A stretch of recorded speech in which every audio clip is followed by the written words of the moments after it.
देश के संभल में नया दंगल जारी है।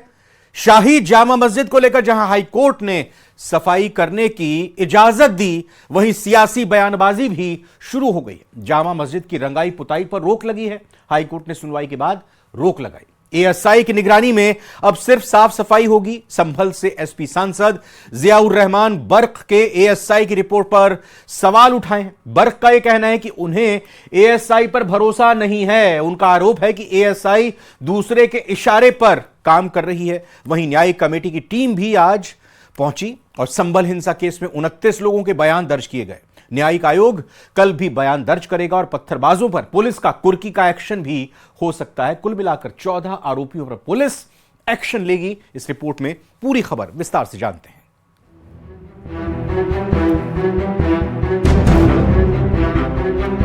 संभल के जामा मस्जिद पर इलाहाबाद हाईकोर्ट ने बड़ा फैसला दिया है। एएसआई की रिपोर्ट के बाद कोर्ट ने कहा है कि मस्जिद में रंगाई पुताई की जरूरत नहीं है, न ही मस्जिद में अभी मरम्मत की जरूरत है। हालांकि 2 मार्च से शुरू होने वाले रमजान को देखते हुए कोर्ट ने मस्जिद में साफ सफाई की मांग को मंजूर कर लिया है। उच्च न्यायालय ने एक जांच आयोग कमेटी बना के कि भाई रंगाई पुताई की आवश्यकता है या नहीं, तो उसके विषय में अपनी रिपोर्ट दें। तो वो सर्वे हो गया है और एएसआई ने अपनी रिपोर्ट माननीय न्यायालय में दे देंगे। इसी दौरान माननीय न्यायालय ने आदेश किए हैं कि साफ सफाई कराई जा सकती है। बाकी जो भी आदेश अग्रिम आदेश होगा वो जो एएसआई की रिपोर्ट जाएगी उसके आधार पर होगा। एएसआई ने इलाहाबाद हाई कोर्ट में संभल मस्जिद को लेकर अपनी सर्वे रिपोर्ट पेश की थी, जिसके बाद कोर्ट ने अपना फैसला सुनाया। अब इस मामले में 4 मार्च को अगली सुनवाई होगी। कोर्ट में मुस्लिम पक्ष ने मस्जिद में रंगाई पुताई की मांग की थी। मस्जिद कमेटी के वकील का कहना है कि हाईकोर्ट के ऑर्डर के हिसाब से वो केस में आगे की कार्रवाई करेंगे। ऑनरेबल हाई कोर्ट के ऑर्डर की जो कॉपी आएगी उसका जो ससंपन्न पालन किया जाएगा। क्या अग्रिम कार्यवाही इसमें रहनी है? ये हाई कोर्ट के वकील साहब से हम बात करेंगे, उसके बाद में हम इसका नेक्स्ट स्टेप क्या होता है। संभल में जामा मस्जिद विवाद में हुई हिंसा की जांच के लिए न्यायिक आयोग की टीम संभल पहुंची। आयोग की टीम ने हिंसा की जांच के लिए संभल के अधिकारियों के बयान दर्ज किए। संभल में पिछले साल 24 नवंबर को मस्जिद के सर्वे के दौरान हिंसा हुई थी। पुलिस ने इस मामले में 79 उपद्रवियों को जेल भेजा है, जबकि कई आरोपी अभी भी फरार हैं। जी, मैंने अपना बयान जुडिशियल कमेटी के सामने दर्ज कराया है और जो भी हिंसा की घटना हुई थी 19 तारीख को और 24 तारीख को, या जो भी परिस्थितियां डेवलप हुई थी दोनों दिन, उसके बारे में जुडिशियल कमेटी ने मुझे बुलाया था और मैंने अपने जो भी स्टेटमेंट्स हैं वो जुडिशियल कमेटी के समक्ष दर्ज कराए। नहीं, भारी मात्रा में हिंसा हुई थी 24 तारीख को और हिंसा का आलम ये था कि स्थिति काफ़ी आउट ऑफ कंट्रोल जा रही थी। वहाँ पे फायरिंग की हमने आवाज़ सुनी थी और जो पुलिस प्रशासन है वो आंसू गैस का प्रयोग कर रहा था, पथराव हो रहा था, आगजनी हो रही थी और भी अन्य जितनी डिटेल्स हैं, निटिग्रिटीज़ हैं, ये सारी बातें हमने जुडिशियल कमेटी के सामने दर्ज कराई। संभल हिंसा के फरार आरोपियों के खिलाफ पुलिस बड़े एक्शन की तैयारी में है। फरार चल रहे आरोपियों के खिलाफ कुर्की वाले एक्शन की तैयारी है। हिंसा में शामिल 24 उपद्रवियों के खिलाफ पुलिस कोर्ट से गैर जमानती वारंट लेकर आई थी।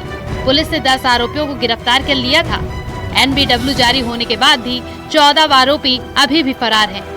पत्थरबाजों की शिनाख्त करने के लिए पुलिस ने फोटो भी चस्पा किए थे। सूत्रों के मुताबिक फरार 14 आरोपियों की पुलिस कुर्की की तैयारी में है।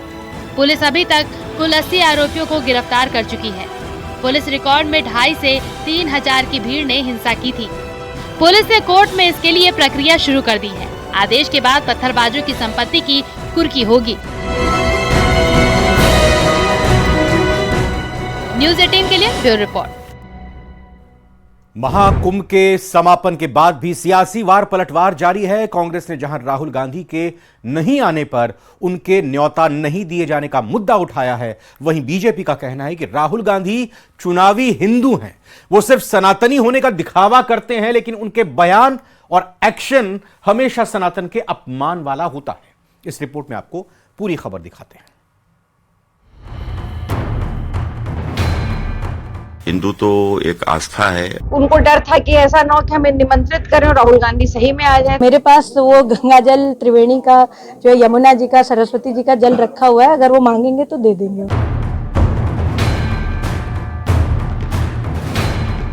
राहुल गांधी के कुंभ में जाकर स्नान नहीं करने पर सियासी बयानबाजी थमने का नाम नहीं ले रही है। यूपी सरकार में मंत्री रविंद्र जायसवाल ने राहुल पर बड़ा हमला बोला। उन्होंने कहा कि जिनके दादा हिंदू नहीं थे, जिनकी मां ईसाई हैं, ऐसे में भला राहुल गांधी की सनातन में आस्था कैसे हो सकती है। इंदिरा नेहरू से इंदिरा गांधी हो गई। इंदिरा गांधी कहाँ से हो गई? तो फिरोज से शादी कर ली। फिरोज कौन थे? हिंदू नहीं थे। गांधी जी ने अपना उनको नाम टाइटल दिया तो फिरोज गांधी हो गए, यानी कि वह हिंदू नहीं थे। Point number 1। अब जिसके दादा ही हिंदू नहीं थे, फिर नीचे उतरिए, जिनकी माँ क्रिश्चियन हो, अब ऐसी स्थिति में उनकी आस्था हिंदू परंपरा में क्यों रहेगा? वहीं कांग्रेस अब सरकार के निमंत्रण नहीं देने का मुद्दा उठा रही है। कांग्रेस का कहना है कि सभी मंत्रियों को निमंत्रण भेजा गया, लेकिन राहुल गांधी को निमंत्रण क्यों नहीं दिया गया? राहुल गांधी जो लोकसभा में नेता प्रतिपक्ष हैं, क्या उनको एक आमंत्रण नहीं भेजा जाना चाहिए था? तो ये द्वेष की भावना, ये राजनीतिक रंग देना उसको, उनको डर था कि ऐसा ना हो कि हमें निमंत्रित करें और राहुल गांधी सही में आ जाए तो कहीं ना कहीं एक दिन का तो स्क्रीन टाइम खा जाएंगे राहुल गांधी। तो इस डर के मारे ये डर था। पिछली बार प्रियंका जी आई, उसके पहले सोनिया जी को लेके मैं आया था, इंदिरा जी आई हैं, राजीव जी आए। इस बार क्या उत्तर प्रदेश सरकार ने सब जगह निमंत्रण दिया था? क्या नेता प्रतिपक्ष को दिया? एक बड़ा सवाल ये मन में है और इसका उत्तर मिलना चाहिए। जहां तक आस्था विश्वास का सवाल है, वो राहुल जी में, प्रियंका जी में भरपूर है। महाकुंभ में न जाने पर पूर्व सांसद सुब्रत पाठक ने राहुल और प्रियंका गांधी पर हमला किया। उन्होंने कहा कि कांग्रेस के जरिए राम मंदिर का विरोध किया गया। कांग्रेस को एक वोट बैंक का लालच है, राहुल गांधी का सनातन से लेना देना नहीं है। इनकी तो जड़ ही नहीं है। राहुल गांधी तो सनातन से इनका कोई लेना देना नहीं है। भाई जिनके बाबा हिंदू धर्म के नहीं रहे, उसके बाद में जिनके माता भी हिंदू नहीं रही, और तो वो कहाँ से हिंदू हो सकते हैं? तो कोई कोट के ऊपर जनेऊ पहन के कोई हिंदू थोड़े ना हो जाता है। ना केवल मंदिर चले जाने से कोई हिंदू हो जाता है। हिंदू तो एक आस्था है।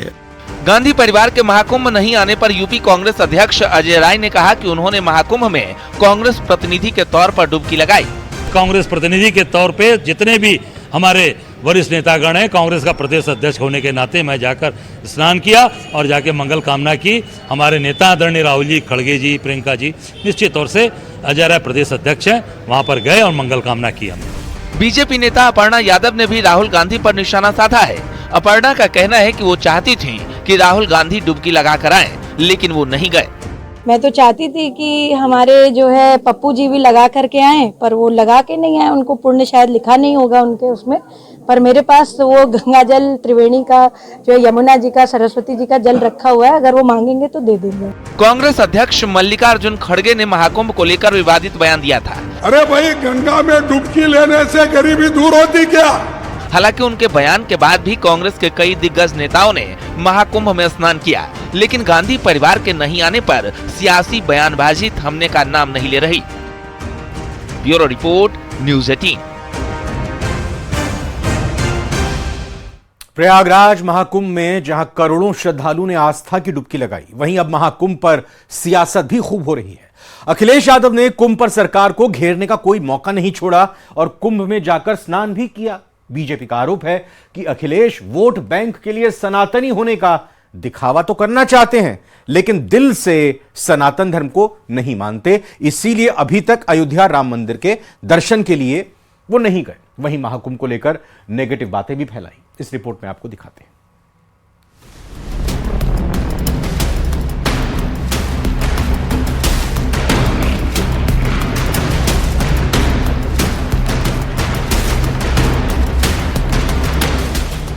अखिलेश यादव ने शुरुआत में कुंभ के खर्चों, आयोजन और वीआईपी संस्कृति पर तीखे सवाल उठाए।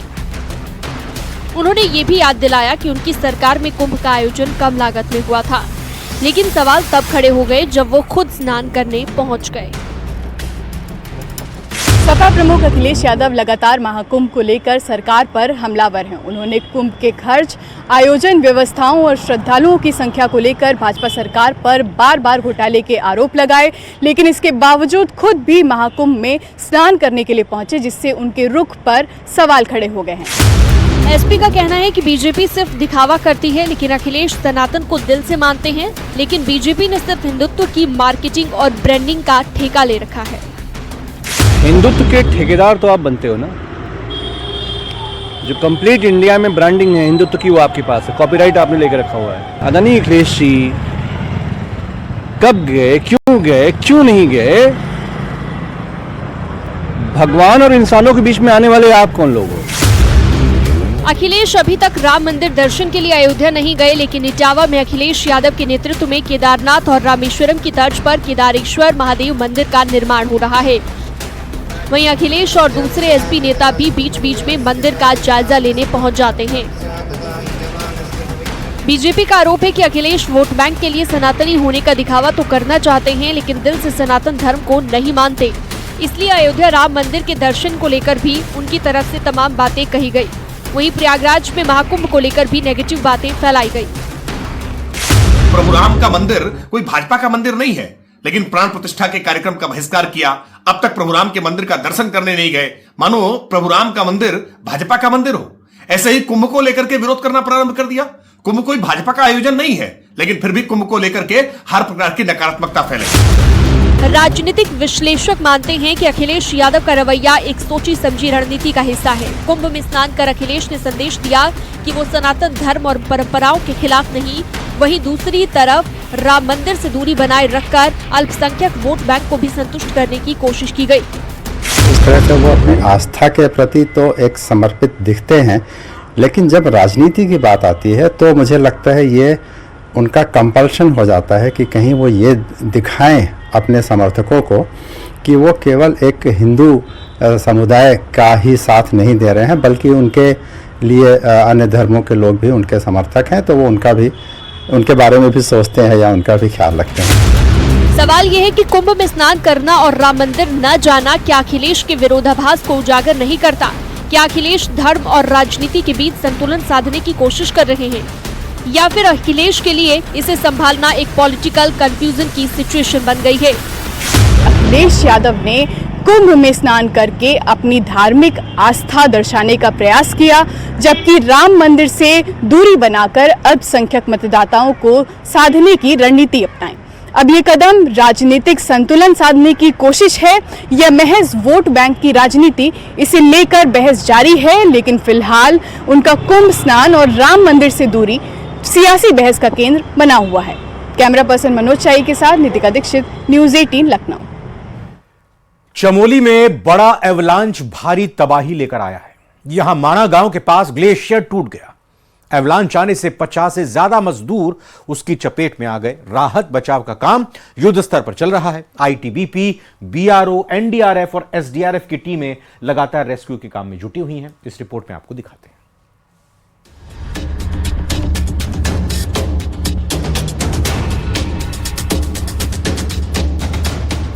चमोली के माणा गांव में सुबह ठीक से हुई भी नहीं थी कि बर्फीले तूफान ने तबाही मचा दी। सुबह करीब 5 बजे बीआरओ कैंप के ऊपर एवलांच आया, जिससे किसी को भी संभलने का मौका तक नहीं मिला। मौसम कई दिनों से खराब चल रहा था, बर्फबारी हो रही थी। किसी को आभास नहीं था कि बर्फीला तूफान मुसीबत लेकर आ रहा है। मजदूरों के कैंप से एवलांच टकराया, जिसकी चपेट में करीब 50 लोग आ गए। मंजर कितना भयानक रहा होगा, इसका अंदाजा लगाना मुश्किल नहीं है। एवलांच की चपेट में 8 कंटेनर और 1 शेड आ गया। नेचुरल डिजास्टर के कारण वो ये डैमेज हुआ और उसमें करीब हमने जैसे पता चला तो आईटीबीपी की जो हमारी कंपनी वहां पर है, इसके जिसको लीड हमारा एक गस्टेड ऑफिसर करता है, और साथ में हमारी कंपनी के वहां करीब अच्छे मतलब जो हमारी कंपनी का ऑथराइज स्ट्रेंथ भी है, तो साथ में तुरंत हमने उसको रेस्क्यू और रिलीफ वर्क करना शुरू किया। और साथ में ये भी कहना चाहूंगा कि हमारे बगल में ही आर्मी की भी डिप्लॉयमेंट है, तो आर्मी ने भी साथ साथ ही इसमें रेस्क्यू रिलीफ वर्क में हम हेल्प किया, वो भी रेस्क्यू रिलीफ वर्क किए। चमोली में माणा के पास जिस जगह एयर लॉन्च आया है उसको हम मैप के जरिए आपको दिखाने की कोशिश करेंगे। ये आप देख सकते हैं, ये उस पूरे इलाके का ये मैप है। हालांकि मैप गर्मियों का लिया गया है। ये अलकनंदा है और ये अलकनंदा से लगी हुई ये बद्रीनाथ नेशनल हाईवे है जो माणा गांव के लिए जाता है, और ठीक यहाँ से माणा से कुछ पहले ये सड़क तिब्बत बॉर्डर के लिए कटती है। तो आप ये देख सकते हैं कि यहाँ पर माणा, ये आपको माणा गांव नजर आएगा और माणा गांव से कुछ पहले ये माणा पास है। यहाँ पर आप देख सकते हैं कि आईटीबीपी का कैंप यहाँ पर मौजूद है। ठीक यहीं पर इसी कैंप के पास ये एवलांच आया जिसने यहाँ पर जो श्रमिक रह रहे थे उनको वो इस एवलांच के नीचे दब गए और फिर एवलांच नीचे बताया जा रहा है कि अलकनंदा तक उसकी रीच बनी हुई है। हादसे की जानकारी मिलते ही आईटीबीपी बीआरओ की टीमें राहत बचाव में जुट गई। सेना के अलावा एनडीआरएफ और एसडीआरएफ की टीमें भी राहत बचाव में लग गई। टीम में डॉक्टर भी शामिल है। रेस्क्यू किए गए मजदूरों को अस्पताल ले जाया गया है।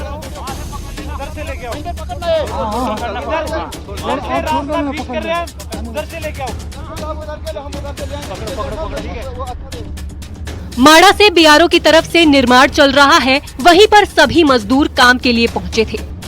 पहाड़ी राज्यों में पिछले कई दिनों से मौसम खराब चल रहा है। ऊंचाई वाले इलाकों में बर्फबारी भी हो रही है, जिसकी वजह से कहीं पर 2 से 3 फीट और कहीं ज्यादा बर्फ जमा हो गई है। लगातार बर्फबारी होने से रेस्क्यू मिशन भी आसान नहीं होता। बद्रीनाथ धाम में जो आईटीबीपी आर्मी की टीम थी उनके द्वारा सर्च ऑपरेशन चलाया गया, और अब जो निचले इलाकों से ऊपरी इलाकों में अब जो बद्रीनाथ धाम है वहाँ पे आर्मी आईटीबीपी की ये एम्बुलेंसें भेजी जा रही हैं। आप देखिए आईटीबीपी के वाहन जो हैं वो यहाँ पे अभी रुके हुए हैं पांडुकेश्वर क्षेत्र में, और यहाँ से इनको अब आगे किया जाएगा। आप देख सकते हैं अभी भी इन बद्रीनाथ राष्ट्रीय राजमार्ग पर जो ये पांडुकेश्वर का इलाका है लगातार बर्फबारी हो रही है। इस बीच जो रेस्क्यू टीम है वो लगातार बद्रीनाथ धाम की तरफ जा रही है। आर्मी की ये गाड़ियां आप देख सकते हैं नेशनल हाईवे पर खड़ी है क्योंकि बर्फ बहुत ज्यादा इस समय गिरी है, लेकिन ग्राउंड जीरो से लगातार जो मूवमेंट है सर्च ऑपरेशन का वो लगातार जारी है। टीमों को रवाना कर दिया गया है, सेना की मदद ली जा रही है। सीएम पुष्कर सिंह धामी ने आपदा कंट्रोल रूम में बड़ी बैठक की। अधिकारियों के साथ माणा के हालातों पर चर्चा हुई।